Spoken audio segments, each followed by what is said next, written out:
Welcome back to the Fuel Your Legacy podcast. Each week, we expose the faulty foundational mindsets of the past and rebuild a newer, stronger foundation essential in creating your meaningful legacy. We've got a lot of work to do, so let's get started.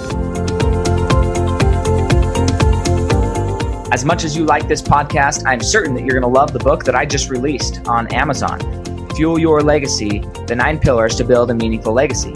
I wrote this to share with you the experiences that I had while I was identifying my identity, how I began to create my meaningful legacy, and how you can create yours. You're going to find this book on Kindle, Amazon, and my website, samknickerbocker.com. Welcome back to the Fuel Your Legacy podcast, and we have another fantastic guest on. This is one that's a little bit out of the ordinary, definitely the first one of his kind on this show at least, and I'm going to learn so much today. My mind is going to be blown. Super excited. So if you haven't heard of him, go check him out on Instagram, Facebook, LinkedIn, his website. But his name is Chef Shawn Bucher.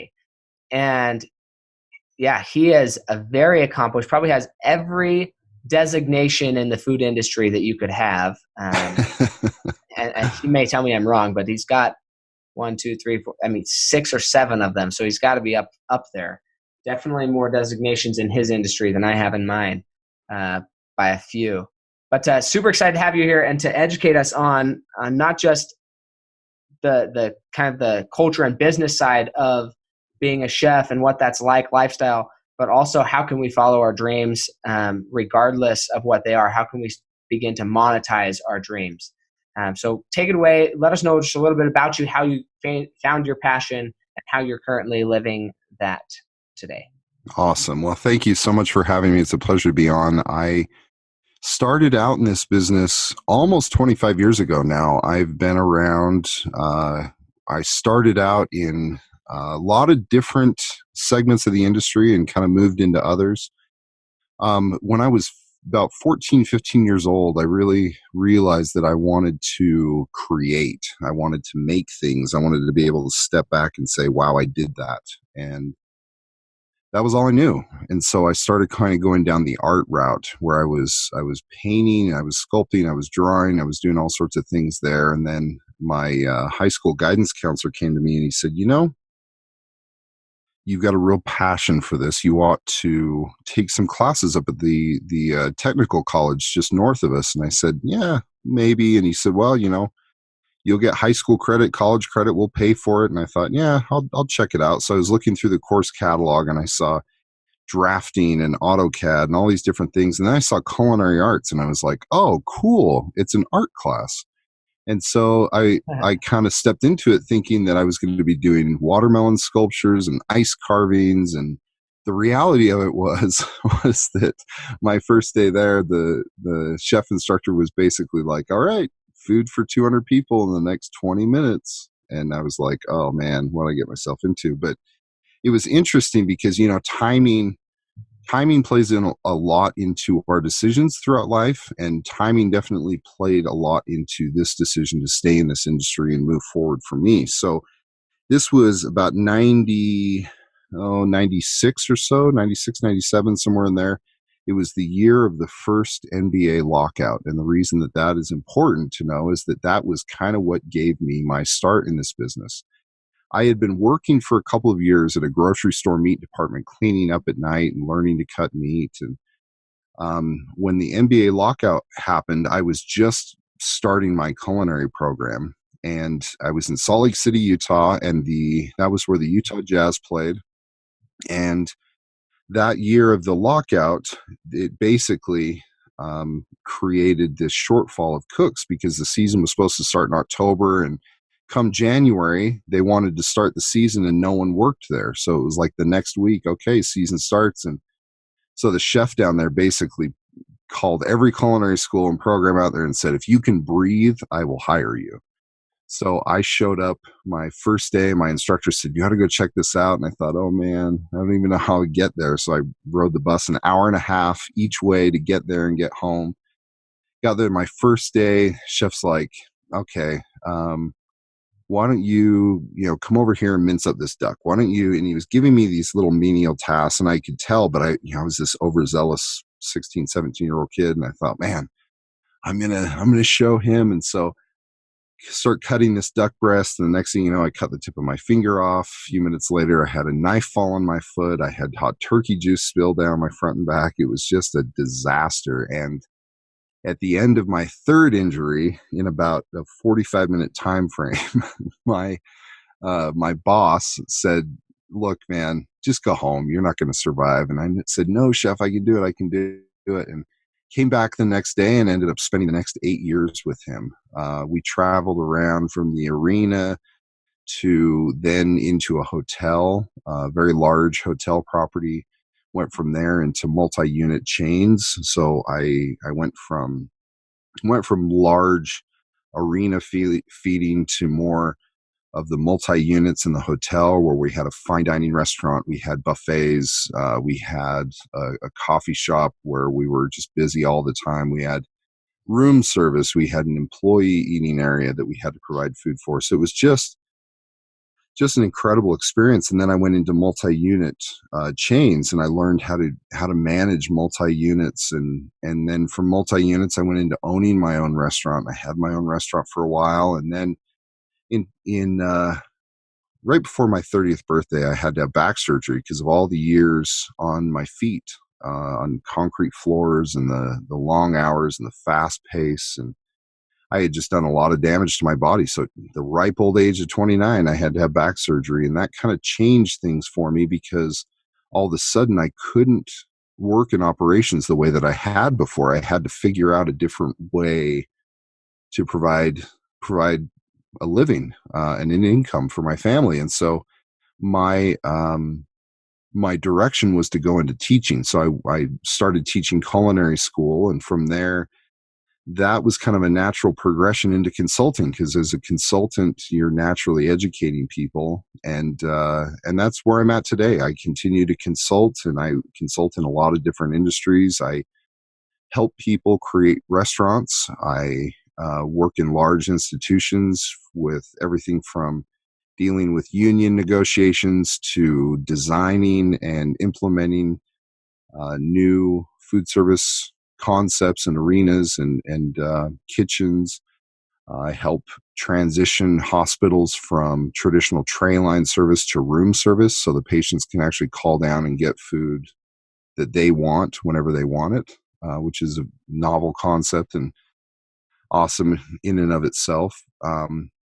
And going then along the way there, I've written a few books and kind of tried to provide a path for others to follow also, so that people can kind of avoid some of the mistakes that I made. This industry is synonymous with a lot of negativity, long hours, very difficult, tiring, hot, demanding work, low wages, a lot of addiction, abuse, and just different things of that nature. And so, because of my passion, my love for this industry, that's something that I really want to change, and I've really tried to do that through some of my books and programs that I've kind of helped to put out there. And most recently, I've launched a podcast a couple years ago called the Business Chef Podcast, because in my consulting career, I've discovered that you either have chefs that know food and are incredibly passionate about it and talented, but they couldn't make money to save their lives, or you've got business people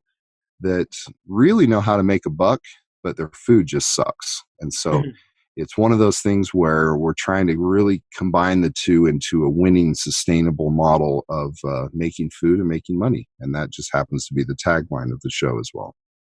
Making So food and making money. hopefully that gives you a little bit to work with. Yeah, no, I love it. Actually, one of the things that is at the beginning. So it's funny because when I was 14 years old, I had I'll say a similar experience, but it was completely opposite, right? I had the experience of kind of the vision of the fact that I was or could become a creator, right? And that realization that I was meant as an individual and as a human, I was meant to create, terrified me, like to the point that I went over to my friend's house and just sat there. And this friend, he was more of like a mentor for me, a much older mentor of mine. He was working in his basement, and I just sat there for an hour, and I was just like, I just don't want to be a creator. Like, just put me somewhere. Let me just live out my life. I do not want to create because I'm scared of failure, and I'm scared of doing something bad or wrong. Like the whole idea of creation. And it's interesting because I have a brother who kind of battled. He's a phenomenal artist, and he battled with the same thing with his ability to draw.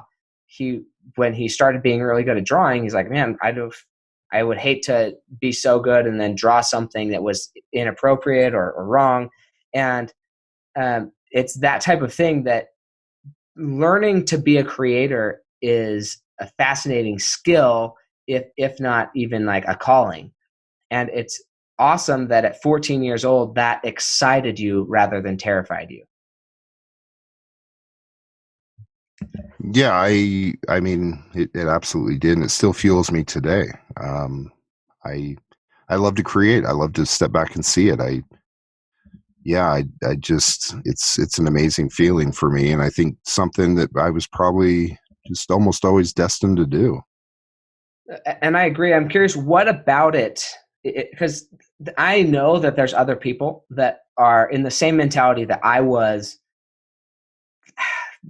about 12 years ago, right? When I was 14, thinking the same thing. I don't want to be a creator. The idea of it terrifies me. How can all of this be my own doing? And in life, right? In life, we're creators of our life. And so what about creation for you? And we'll call it art. I think that, I mean, I could say my life is a tapestry, and I'm weaving that every day. I'm creating art. I'm painting my life. Every day that I have a dream, I'm going to paint that vision. I'm going to watch it come to pass. And that's my current mentality, that the current state that I'm in. But what about it for you is so uplifting and exciting, the idea of creation, just so people can kind of taste the other side of the rainbow, where they're like, okay, there maybe is something that I desire after. Well, it's funny because I think part of mine came from, and it's funny because I don't even really remember it very well, but there's a scene in in Pretty Woman with Richard Gere and Julia Roberts where he's talking about how he doesn't want to just take over these companies. He wants to build, he wants to create, he wants to see something and kind of live up to what his childhood dreams were. And for some reason that always stuck with me, and I was probably around that time, that I was 14, 15 years old, where I had probably seen that movie, and I had kind of somehow realized that was something that I was drawn to. And it's funny because the more I create, the more I'm inspired by it, the more I want to do it.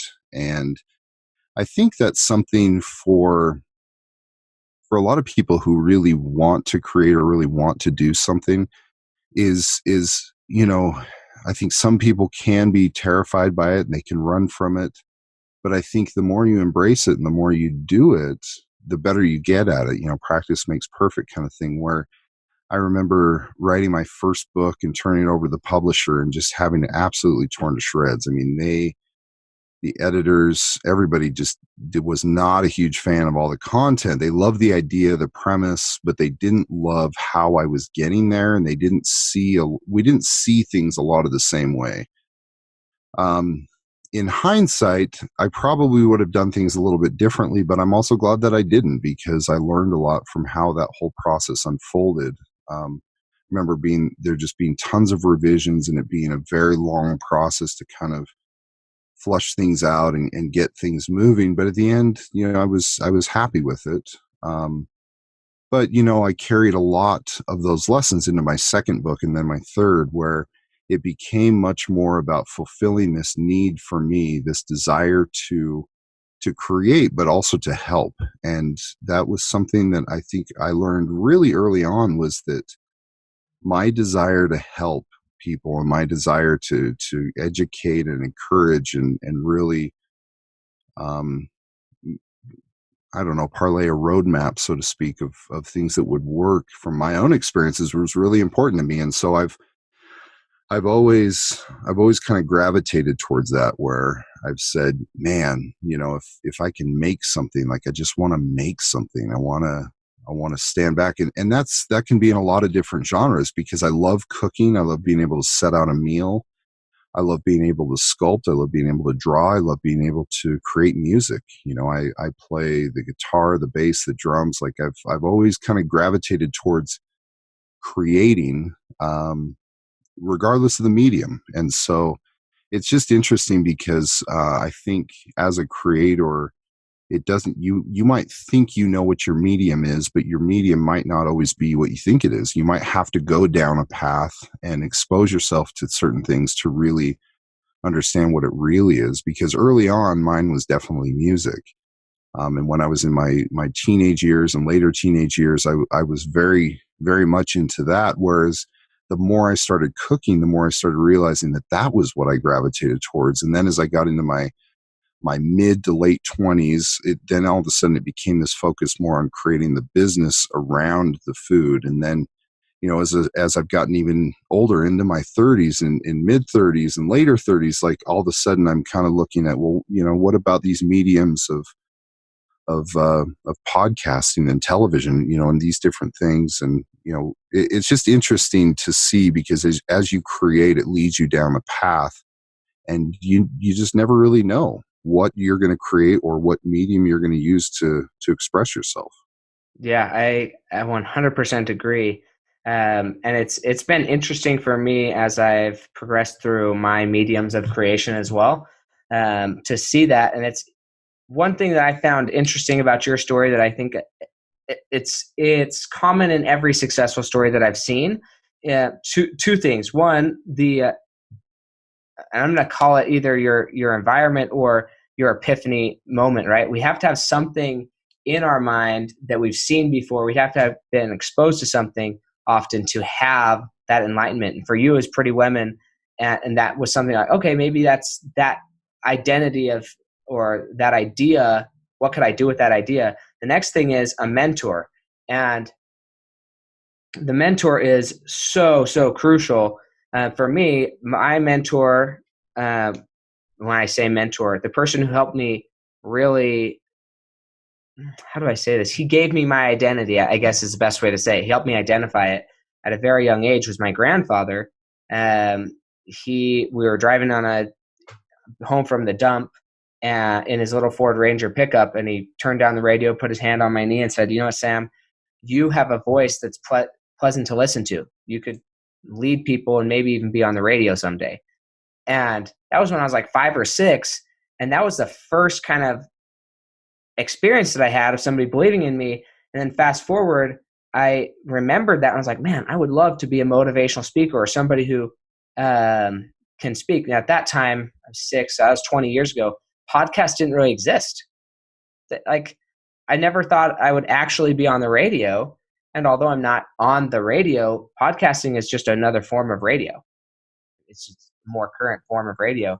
And so it's been interesting to see how a mentor really can help you identify or guide you down a path to really achieve or find and locate your identity.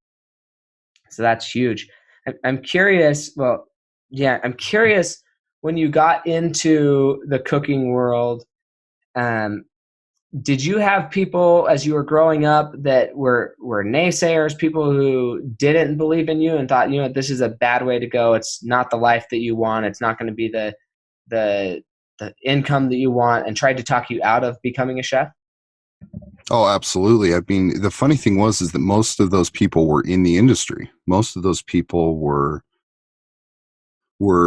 some of my mentors, some of the people that I worked with, mostly because they didn't really know anything else. A lot of the early mentors that I had were hotel chefs. They were, that's what they had done their whole lives, and that was what they knew. And some of them had immigrated over from Germany, and that was generationally what you did. You went through an apprenticeship at a hotel. You then staged at a hotel, you moved up through the ranks at a hotel, and then you moved on to other hotels. But like, or you went out and started your own restaurant. But most of the time, that was what they knew. And so a lot of them would ask me, well, where do you want to be in 5 years? Where do you want to be in 10 years? Where do you want to be in your career?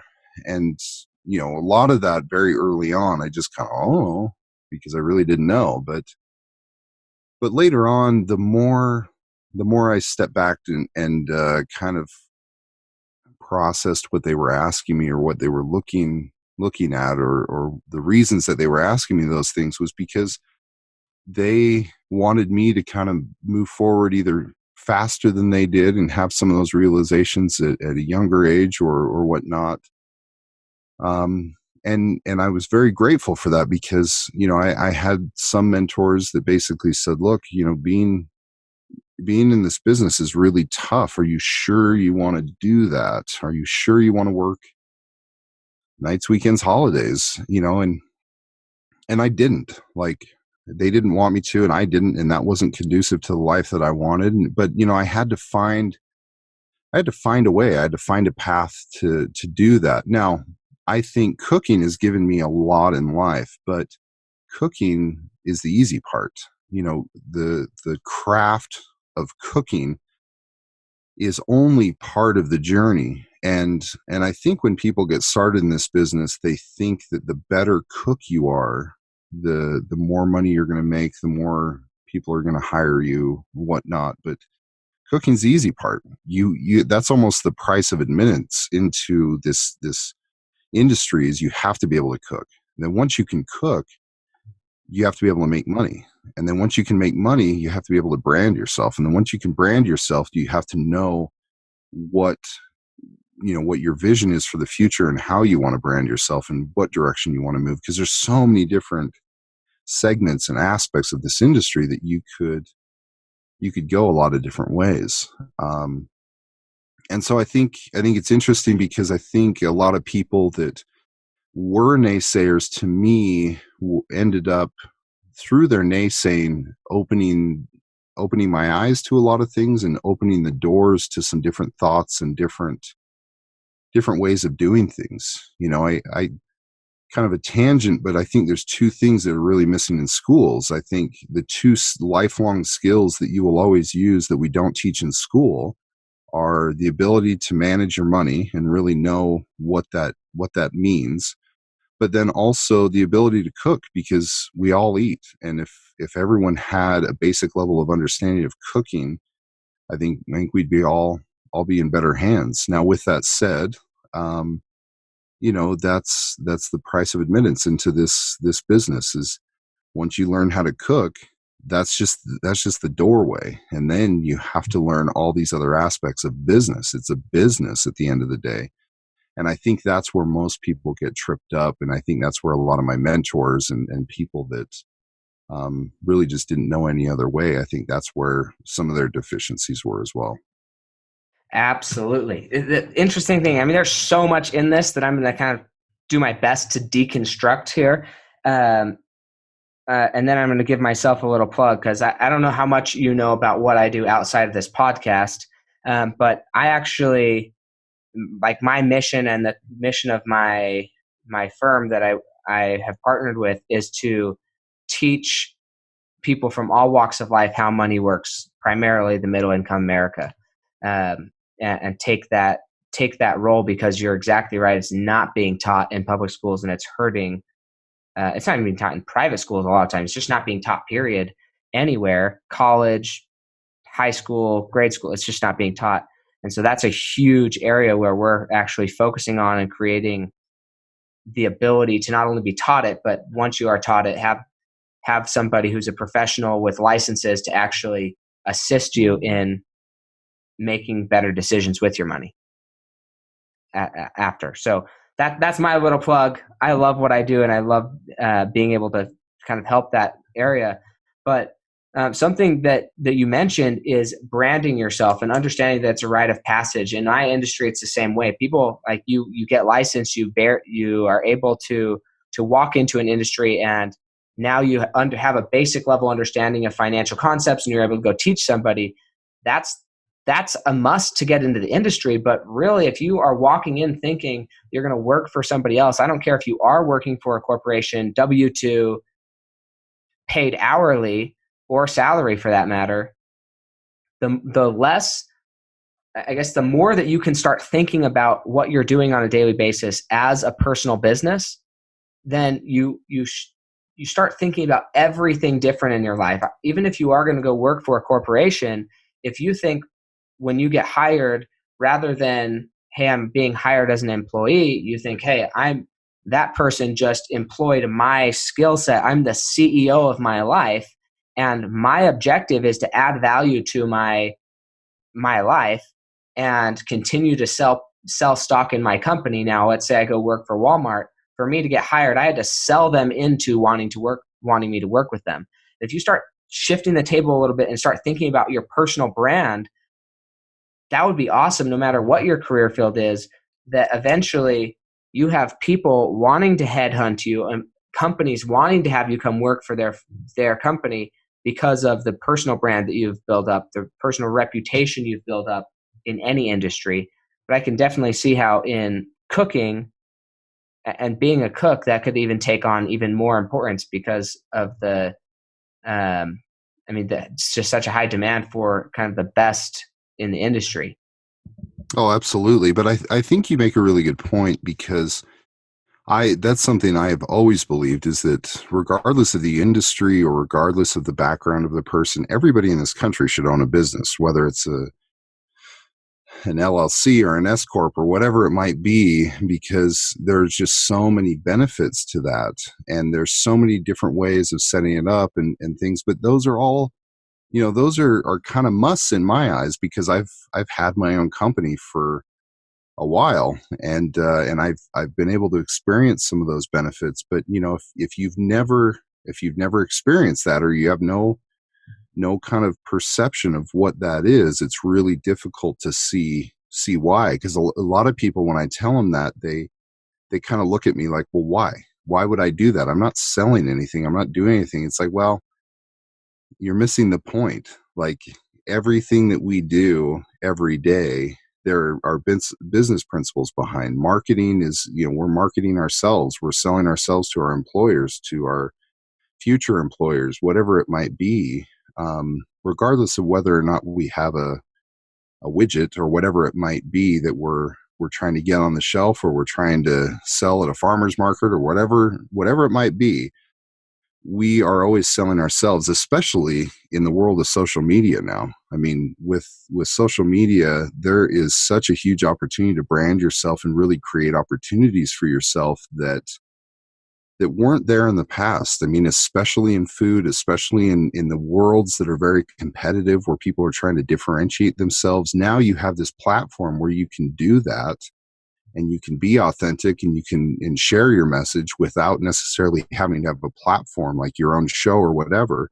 But if you really want that, then you have the ability to create that. That's the great thing about where we're at today. Yeah, I 100% agree, and it's just it's a mindset shift, and it's part of education. It's part of educating people and helping them kind of see why and how and where that would be valuable, and kind of along those same lines. But it's exactly turning whatever they're happy about, whatever they really find the most enjoyment about, turning that into a business, if for nothing else, so that they aren't being taxed on their participation in their hobbies. I mean, like, if for no Amen. other reason. Amen. I totally agree. Yeah, no, that's so interesting. So, if you were to say you had one, or I know you have multiple, but I want you to focus on one specific habit, mindset, or behavior that you've used to create your brand or your legacy. Oh, I mean, without a doubt, it's persistence and follow through. I think that's the one thing that I have that I've always been good at, is I have always stayed true to my word and said that I'm going to do what I say I'm going to do, and I'm going to follow it through to the end. And that's the one thing I think that really, over time, I didn't think that I thought that was so common. I thought everybody did that. Like, just because I can do that doesn't separate me from the pack in any way, shape, or form. Everybody does that. But the more experience I've had in all the different segments of my industry, in all the other industries that I've participated in, because, building a restaurant or building a food service concept is very all encompassing. You're essentially manufacturing because you're creating a good or a service that you're providing. You are having to deal with HR issues on a daily basis with employees, because it takes employees to make that whole thing tick. All of your costs of goods are pretty easily identified with your food costs and things. So there's a lot of accounting skills that have to go in. Plus, you're having to market your business. You're having to deal with the real estate end of things, and so there's these are all encompassing kind of businesses that just kind of go across different lines into other business industries. And so, throughout my experience in all those, I've just realized how flaky people are and how fickle we are too, where if it's not bright and shiny every day, we don't always follow through on it. And that's a challenge, because most of the time when you're grinding it out, it's not bright and shiny, and it's not fun, and it's not something that you necessarily gravitate towards or want to do. It's something that you learn how to do when you have to do it. And that's, I think, really what we struggle with nowadays is we want things fast, and we want things with very little effort. And society is rewarding us in a lot of ways. I mean, we have robots that make food now. We have self-driving cars within the next 5 years. We have, a lot of these real time savers that if you look back 100 years, it's a totally different ball game, from the 1920s to where we are now. Totally different ball game. And it's going to continue to be such, but the basic principles and ideals that really made people successful back then, showing up on time, working hard, staying true to your word, those are universal, and those are timeless, and those are things that people are lacking nowadays. I can't even tell you how many interviews I've tried to conduct, even for like vice president type positions, where people just don't even show up and don't call ahead, or don't dress up, or don't look you in the eye when they shake your hand. Like it just amazes me at how these basic principles and these basic behaviors are being overlooked. So I would say that really the key to being successful in almost anything you do is just knowing ahead of time that you're going to have to grind it out. You're going to have to get in the trenches. You're going to have to get dirty, and it's not going to be fun all the time, but persistence, you just got to keep at it. And the more you do, the more things will come to you. Yeah, I love that. I'm so glad that you highlighted that. It hasn't been brought up in a while on this show, but I think that it is absolutely one of the best skills to have. It's my wife's biggest pet peeve is when people don't follow through, or when they want to just not show up, not give a text, not be willing to commit to anything. And I think it's so true that that really can be the separator of whether you are somebody who's committed to something or not. Is, are you willing to stick with it even when it's not pretty, when it's not fun, and just grind it out because it's worth it in the end. And part of that stress that maybe people are backing away from, you could say, when it comes to persistence is, I think, and this is kind of my mission, but I think a lot of that comes down to they aren't financially prepared to grind it out. They're not in a position financially where they can just grind it out till they win. They have to have something that pays them faster with more immediate return, with the high-paced world we're in. So I'm curious for you, when you started building your legacy, when you were going through all these different transitions, and primarily when you transitioned out of the regular chef world and into the coaching and consulting world, was that a financial stress? Did you plan for it? Did you perceive it many years in advance so you were set up properly? Was there a little bit of instability in the transition? How did that go for you, and how important is it to get set up properly when you make a transition? Well, the short answer is yes to all of those. I mean, it was, it was a bear, man. There was a lot of late nights. There was a lot of early mornings. There were a lot of missed soccer games and just different sacrifices that I had to make to really make things come through, because I was not in a position to step away from a full-time job in any way, shape, or form. Food service is not the most lucrative business. Very small margins, not big payoffs potentially, but you've got to have real high volumes to do that. And to have those high volumes, it requires you to be there. And so, I really struggled getting things up off the ground. But what I realized was, I was never, I didn't have anything where I could just go raise a bunch of money and then just kind of coast. I always had to put food on the table, but then also to be able to get my own thing up and going, it had to be a side gig. So even when I was putting in 14, 16-hour days, again, back to that persistence, I told myself, even if it was 30 minutes, whatever it was, there was going to be something that forwarded my business. There was going to be something that helped progress that aspect of what I was doing, because I knew that if I did little things every day, that eventually they would lead to something bigger, and eventually there would be income there to replace what I was currently doing, to give me opportunities for the future. And so I think that's what a lot of people aren't willing to do. They're not willing to come home and not watch Netflix. They're not willing to come home and not do things that they want to enjoy or they naturally default to. Like people just don't push themselves as much as maybe they could. But really, if we want more, we have to do more. To have more, we have to create more. And that's really where it comes down to, is you have to realize there's always going to be a sacrifice in everything you do. And that's how it was for me. I mean, for years, for 4 or 5 years, it wasn't overnight. Same thing with the podcast. When I got the podcast up and going, I didn't know what I was doing. I had people who were kind of mentoring me and helping me through it and helping me produce it. But at the end of the day, it really came down to me. If I didn't record audio, if I didn't go out and search for guests, if I didn't, put in the time to get it up and going, it was never going to happen. But I knew that once I hit that tipping point, that things would start rolling on their own. But yeah, I mean, we're about 100 episodes into the podcast right now. And I would say it took me 75 or 80 to really figure out what I was doing and put together a system to where I was going to consistently have people on, and I was going to have quality content, and I was going to have it out in a timely manner.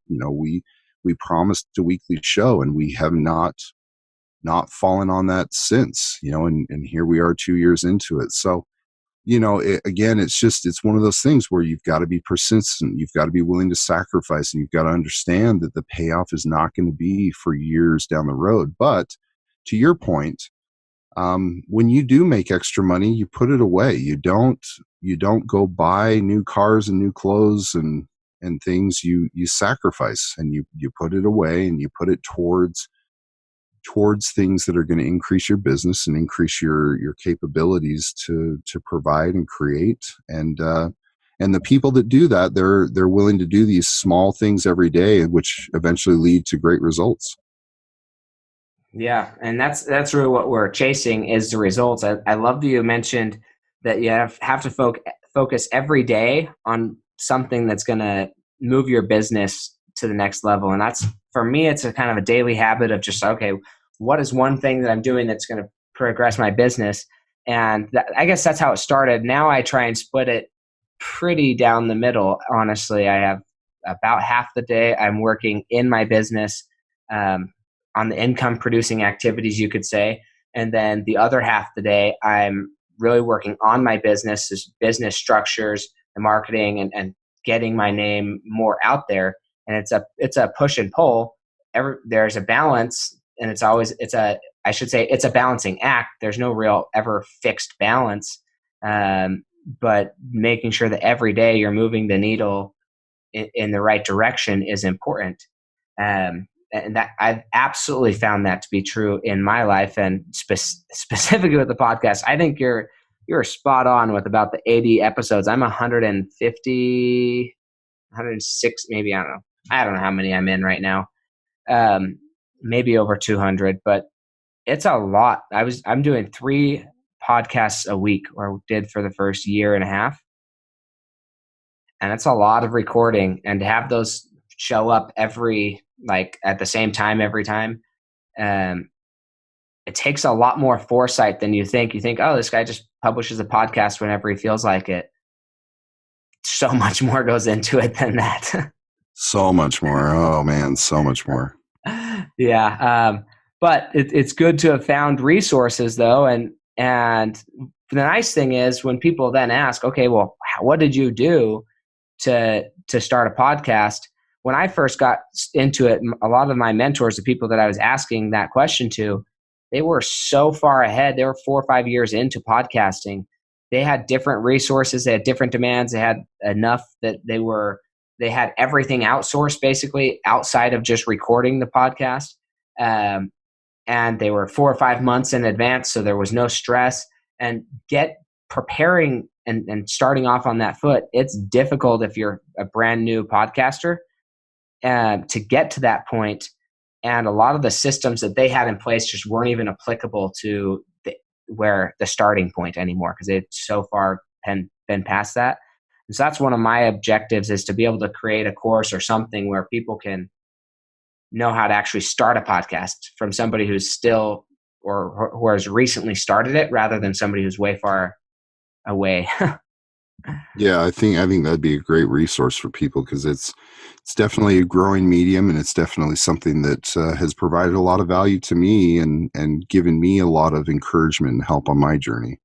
Yeah, absolutely. So what are some of the different mediums? Let's say that somebody loves being a chef, but if they could start today, like over the years of experience that you've had, and they like the chef, they like being a cook per se, but they're wondering, how could I make money outside of like working at a restaurant where my hours are sucky? I mean, because I have quite a few friends who are cooks, and that's their main complaint is they love their job, they love what they're doing, but the hours are crushing them. So what are some Well, other avenues they could express their art or be a creator in their passion, but still produce enough income and time for their family? it's a great question, and I think that there's a little bit of a curve there, because you may be doing something to have more time for your family, but initially you're probably going to have less time for them. And that's a short-term sacrifice. It may be a year, maybe 2 years, maybe 5 years, who knows, depending on what you're doing. But for me, how it started for me was I started catering on the side. So when I wasn't working, if I had like a Tuesday, Wednesday night off, I would cater things. So I birthday parties, these women tea groups, these quinceañeras I'd do. Geez, like every 3 weeks or something. It seemed like I just did a bunch of those. But I found ways to create additional income initially, doing what I already knew how to do. And then I realized that I was going to always have to do that. If I wanted to maintain the income that I had, I was always going to have to do that same thing. And I didn't want to have to devote all those hours. So I had to figure out a way to systemize what I was doing so that I could generate some passive income. And that was where writing books and teaching courses and creating online courses and doing some of these other things really came into play. Now, I know a lot of people that are in the same boat, where they love their jobs, are passionate about it, but they wish they made more money. They wish they had better hours. But I think one of the steps that you can do is you can really look at what is your job. If your job is working 6 days a week in a restaurant, could you go get a different job? A lot of people that I know, especially later on in their careers, when benefits and paid time off and some of those things become more important, they gravitate more towards, B&I, or like corporate feeding places that are only operating, from 8 to 5, Monday through Friday, with holidays off. Like, they gravitate more towards that.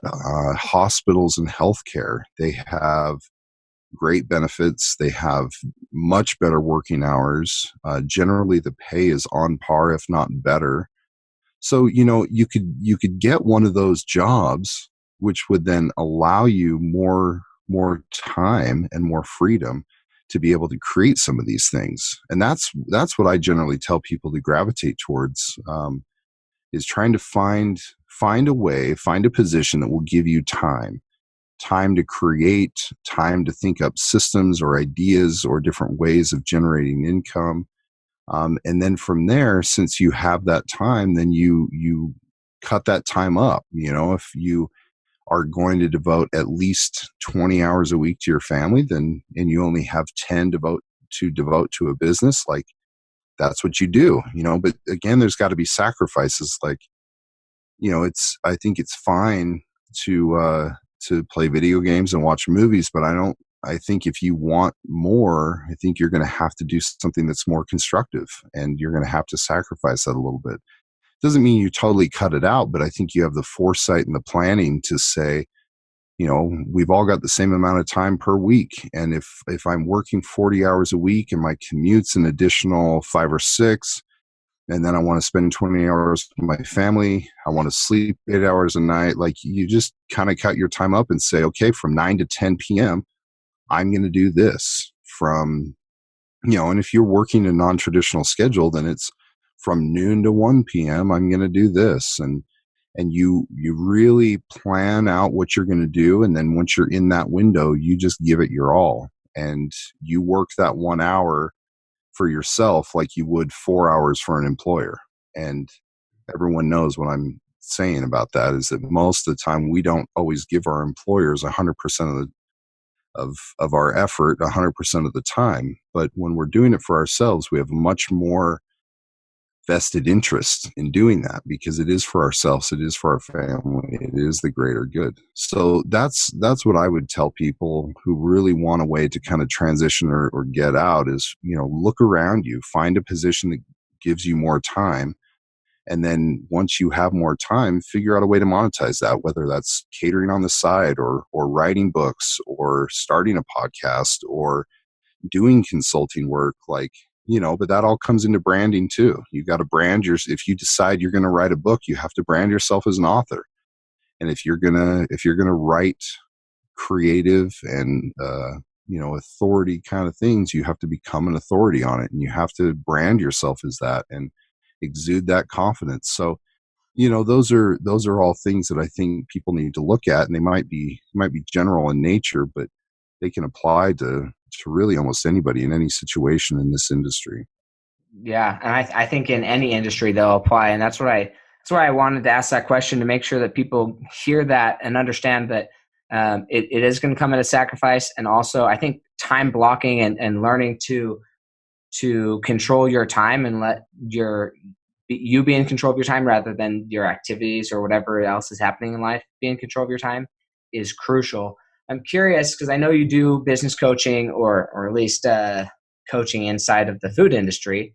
But my guess is, just because I know business, that it's applicable anywhere in any business. Where would people get a hold of you? How would they get in touch with you? Where are you hanging out the most if they wanted to have a conversation? Well, the best way to get a hold of me is probably through the podcast. Businesschef.org is the podcast URL. We're also on social media, at Make Food Make Money on either Instagram or Facebook. And then you can always check me out on LinkedIn, ShawnBucher.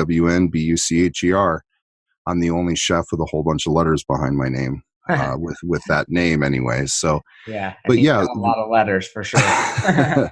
well, it's all a lot of that. Honestly, just to be totally frank with you, is I don't put as much stock in that, but a lot of my clients and customers do. A lot of people see those acronyms and they think, man, he's got all this stuff behind his name. He must really know what he's talking about. The reality is most of those I paid a fee and took a test and was willing to do that. So not to diminish that, but at the Sure. same time, there's a perception of value out there. And so to brand myself and to become the individual that people want, I had to kind of figure out what they wanted and then work backwards from that. And that's what they want. So yeah, businesschef.org. I'm also at Twitter, at Chef Shawn B. You can check me out there. But yeah, reach out. Love to touch base, love to chat, love to give encouragement and direction wherever I can.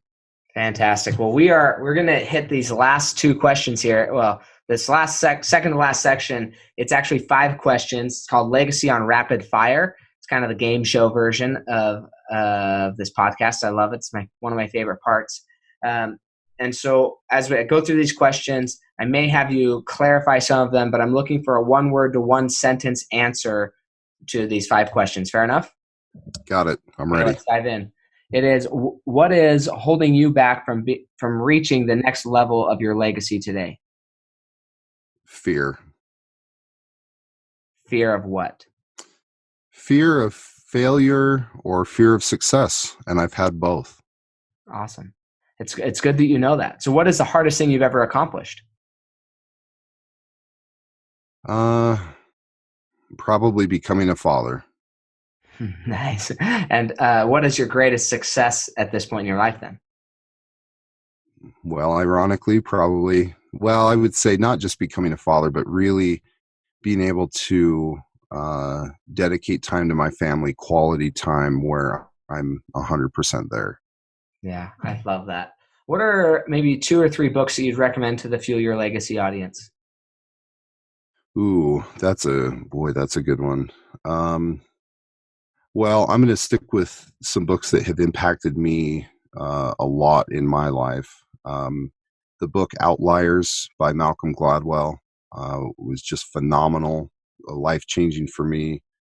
The book Good to Great by Jim Collins, incredible insights there. Rich Dad, Poor Dad, Robert Kiyosaki.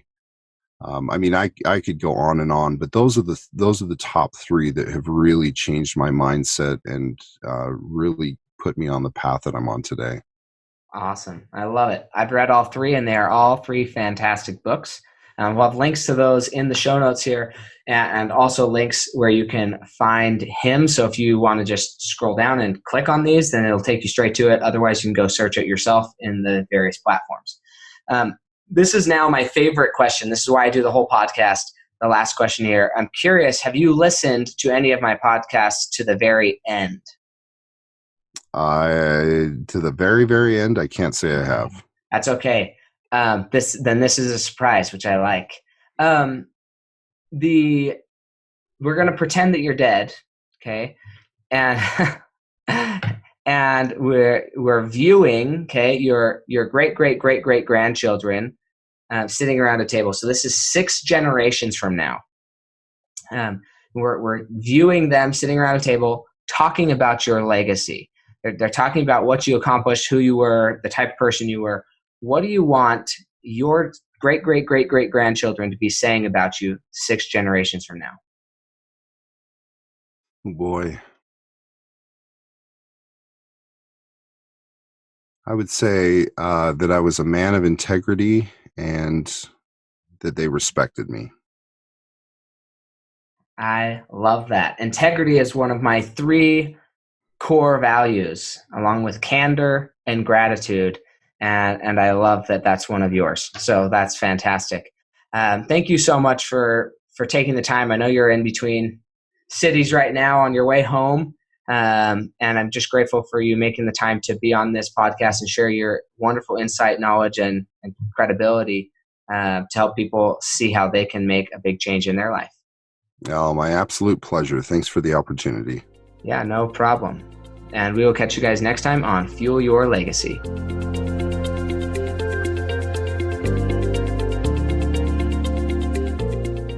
Thanks for joining us. If what you heard today resonates with you, please like, comment, and share on social media. Tag me. And if you do give me a shout out, I'll give you a shout out on the next episode. Thanks to all of those who've left a review. It helps spread the message of what it takes to build a legacy that lasts. And we'll catch you next time on Fuel Your Legacy.